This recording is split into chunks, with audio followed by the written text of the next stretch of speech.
નમસ્કાર, અસ્મિતા ભારતમાં આપ સૌનું સ્વાગત છે. આપની સાથે હું છું હિના. નજર કરીશું મહત્વના સમાચારો પર.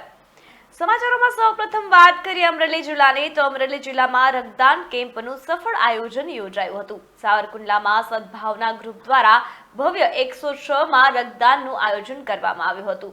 ઓપરેશન સિંદૂર અંતર્ગત વર્તમાન તથા ભવિષ્યની આપત્તિજનક પરિસ્થિતિઓને પહોંચી વળવા રક્તદાન કેમ્પ કરવામાં આવ્યો હતો. ત્યારે આ કેમ્પમાં શહેરના સેવાભાવી નાગરિકોએ ઉત્સાહભેર ભાગ લીધો હતો.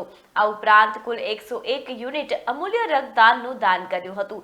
સદભાવના ગ્રુપ છેલ્લા 24 વર્ષથી 8 હેલ્પલાઇન દ્વારા સમાજ સેવાના કાર્યોમાં અગ્રણી છે. ત્યારે આ ગ્રુપ દ્વારા લોકોને રક્તદાનના મહત્વ અંગે માહિતી આપીને જાગૃત કરવામાં આવ્યા હતા. ઉલ્લેખનીય છે કે આગામી 1 જૂન 2025ના રોજ સદભાવના ગ્રુપ દ્વારા એમ્બ્યુલન્સ લોકાર્પણનો ભવ્ય કાર્યક્રમ યોજવાનો છે.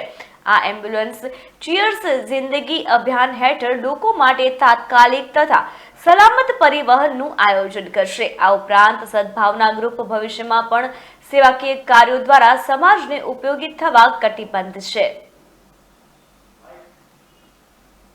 સદભાવના ગ્રુપ આજે 22 વર્ષથી કેમ્પ ચલાવે છે, જેમાં હું આ 98મી વાર રક્તદાન કરું છું, તેનો હું ગર્વ અનુભવું છું. સદભાવના ગ્રુપ દ્વારા રક્તદાન કેમ્પનું આયોજન કરવામાં આવ્યું હતું અને તેમાં આપણે યુદ્ધની પરિસ્થિતિમાં મેં રક્તદાન કર્યું હતું અને રક્તદાન બધાએ કરવું જોઈએ. એ દેશની એક પ્રકારની સેવા છે. સદભાવના ગ્રુપ છેલ્લા 24 વર્ષથી સેવાકીય પ્રવૃત્તિઓ કરે છે.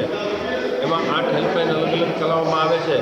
આ સંદર્ભે બ્લડ હેલ્પલાઇન માટે હર 3 મહિને, વર્ષમાં હર 3 મહિને એટલે કે 1 વર્ષની અંદર 4 કેમ્પ કરવામાં આવે છે.